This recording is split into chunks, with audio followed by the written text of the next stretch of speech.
Hi everyone. So our today's topic is case based learning, जिसे हम CBR approach भी कहते हैं। CBR की फुल फॉर्म क्या है? Case based reasoning.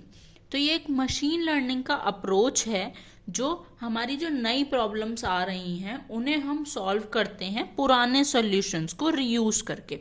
मतलब पहले ऐसी कुछ सिमिलर प्रॉब्लम्स आई होंगी हमारी मशीन्स के पास, तो वो सॉल्यूशंस जो हमने वहाँ पे यूज़ किए थे उन्हें हम रीयूज करते हैं थोड़े ऑल्ट्रेशन के साथ। तो ये एक तरीके का इंस्टेंस बेस्ड लर्निंग है जहाँ पर जो ट्रेनिंग इंस्टेंसेस होते हैं उसे हम केसेस कहते हैं, और हम इसे कैसे रिप्रेजेंट करते हैं? कॉम्बिनेशन ऑफ फीचर्स और उसके साथ उसके कॉरस्पॉन्डिंग सॉल्यूशंस के साथ। इसकी कुछ एप्लीकेशंस हैं जैसे pattern recognition, diagnosis, trouble shooting and planning. Case based learning में हमारे प्रोसेस जो है उसमें 4 स्टेप्स होते हैं। मेन जो स्टेप्स हैं वो 4 होते हैं।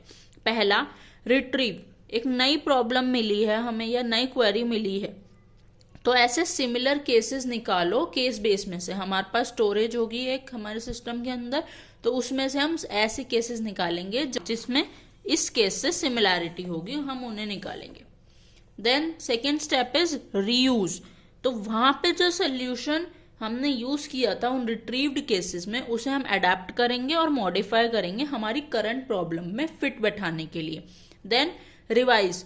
अब हम चेक करेंगे कि हमने जो सोल्यूशन अडेप्ट किया है क्या उसकी क्वालिटी कैसी है और वो अप्रोप्रिएटनेस उसकी कितनी है। तो उसके लिए ये होता है स्टेप रिवाइज। Then retain. अब जो हमारी नई प्रॉब्लम थी उसे स्टोर करेंगे, जो सोल्यूशन हमने उसमें यूज किया उसे स्टोर करेंगे, और पोटेंशियली एक रिवाइज्ड सोल्यूशन का नया केस बना के केस बेस में उसे फ्यूचर यूज के लिए रख देंगे। पहले तो जो नई प्रॉब्लम आई है उसे स्टोर करेंगे, जो सोल्यूशन हमने अडेप्ट किया था पुराने वालों में से उसे स्टोर करेंगे, और जो सोल्यूशन हमने उसे रिवाइज किया उसे स्टोर करेंगे एक नया केस बना के केस बेस में, ताकि अगर फ्यूचर में ऐसी कुछ केस आए तो हम उसे रीयूज कर सके। तो एक CBR साइकिल है।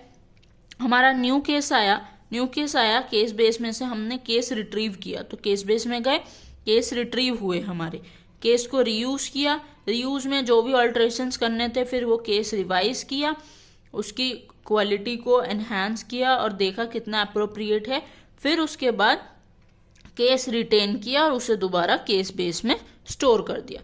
तो it is called CBR cycle. तो ये हमारा बहुत इंपॉर्टेंट टॉपिक है सेमेस्टर्स के लिए, और अगर सेमेस्टर्स में ये आता है और आप इतना लिख देते हैं तो ये मोर देन इनफ है। Thank you so much.